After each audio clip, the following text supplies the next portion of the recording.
വയനാട് ദുരന്ത സഹായത്തിൽ കേന്ദ്രത്തിനെതിരെ വീണ്ടും ആഞ്ഞടിച്ച മുഖ്യമന്ത്രി പ്രധാനമന്ത്രിക്കും കേന്ദ്ര സംഘത്തിന് മുന്നിലും സഹായം അഭ്യർത്ഥിച്ചിട്ടും ₹1 പോലും അനുവദിച്ചില്ല. കേന്ദ്രത്തിന്റേത് പകപോക്കൽ നയം. കേരളം ഇന്ത്യയിലല്ലേ എന്നും മുഖ്യമന്ത്രിയുടെ ചോദ്യം. കേരളം വിശദ റിപ്പോർട്ട് നൽകിയില്ലെന്ന അമിത്ഷായുടെ പ്രസ്താവന ജനങ്ങളെ തെറ്റിദ്ധരിപ്പിക്കുന്നതാണെന്നും മുഖ്യമന്ത്രി വിമർശിച്ചു.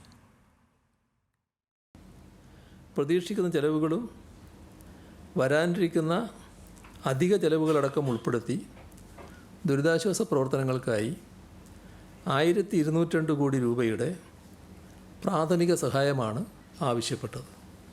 എന്നിട്ടും പ്രത്യേക ധനസഹായമായി ₹1 പോലും കേരളത്തിന് ഇതുവരെ ലഭിച്ചിട്ടില്ല. കൂടുതൽ വിവരങ്ങളുമായി തിരുവനന്തപുരത്ത് നിന്ന് VS അനു ചേരുന്നു. അനു, കേരളം കൃത്യമായി കണക്ക് നൽകിയില്ല എന്നതായിരുന്നു ആഭ്യന്തരമന്ത്രി അമിത്ഷായുടെ പരാമർശം. അതിനെതിരെയാണ് ഇപ്പോൾ രൂക്ഷമായ ഭാഷയിൽ തന്നെ മുഖ്യമന്ത്രി പിണറായി വിജയൻ പ്രതികരിച്ചിരിക്കുന്നത്. എന്തൊക്കെ കാര്യങ്ങളാണ് ഈ വയനാടിലെ കേന്ദ്ര സഹായവുമായി ബന്ധപ്പെട്ട് അദ്ദേഹം പറഞ്ഞിരിക്കുന്നത്?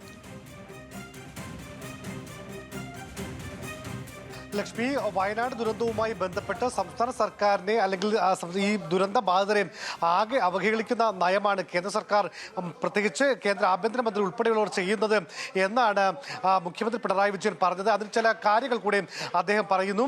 പല സംസ്ഥാനങ്ങൾക്കും, അതായത് ഈ വയനാട് ദുരന്തം ഉണ്ടായതിനു ശേഷം പോലും പല സംസ്ഥാനങ്ങളിലും ഇത്തരത്തിലുള്ള പ്രകൃതി ദുരന്തങ്ങൾ ഉണ്ടായി. അവിടെയൊക്കെ വലിയ രീതിയിലുള്ള സഹായം ചെയ്തപ്പോൾ അവിടെ പല സംസ്ഥാനങ്ങളും ചോദിക്കാതെ തന്നെയാണ് സഹായം ചെയ്തത്. പക്ഷേ കേരളം പല ആവർത്തി ചോദിച്ചിട്ടും അതിന് അനുകൂലമായൊരു നടപടിയും ഉണ്ടായിട്ടില്ല. പ്രധാനമന്ത്രി കേരളത്തിൽ വന്ന് പോയിട്ട് 100 ദിവസം പിന്നിട്ടിരിക്കുന്നു. എന്നിട്ട് പോലും ഇക്കാര്യത്തിൽ സംസ്ഥാനത്തിന് അനുകൂലമായൊരു നിലപാട് കേന്ദ്രത്തിന്റെ ഭാഗത്ത് നിന്നും ഉണ്ടാകുന്നില്ല എന്ന് അദ്ദേഹം പറഞ്ഞു. മാത്രമല്ല, ഈ വിശദമായ വിവരങ്ങൾ നൽകാത്തത് കൊണ്ടാണ് ഈ സഹായം നൽകാത്തത് എന്ന കേന്ദ്ര ആഭ്യന്തരമന്ത്രി അമിത്ഷാ കഴിഞ്ഞ ദിവസം പാർലമെന്റിൽ പറഞ്ഞതിനെ മുഖ്യമന്ത്രി അപ്പാടെ തള്ളുന്നു. അത് വസ്തുതാവിരുദ്ധമായ പ്രസ്താവനയാണ്. ഇത് ആദ്യമായിട്ടല്ല കേന്ദ്ര ആഭ്യന്തരമന്ത്രി ഇത്തരം വസ്തുതാവിരുദ്ധമായ പ്രസ്താവനകൾ നടത്തുന്നത്. നേരത്തെ ഈ കാലാവസ്ഥാ മുന്നറിയിപ്പ് കേരളത്തിന് നൽകിയിരുന്നെന്നും അത് അവഗണിച്ചത് കൊണ്ടാണ് ഇത്തരം അപകടമുണ്ടായതെന്നുമുള്ള കേന്ദ്ര ആഭ്യന്തരമന്ത്രി അമിത്ഷായുടെ പ്രസ്താവന പാർലമെന്റിലടക്കം അദ്ദേഹം നടത്തിയിരുന്നു. പക്ഷേ അത് തെറ്റാണെന്ന് നിമിഷങ്ങൾക്കുള്ളിൽ തെളിഞ്ഞു. അതിന് സമാനമായ രീതിയിലാണ് ഇപ്പോഴും കേന്ദ്ര ആഭ്യന്തരമന്ത്രി സമാനമായ വസ്തുതാവിരുദ്ധമായ കാര്യങ്ങൾ പറയുന്നത്.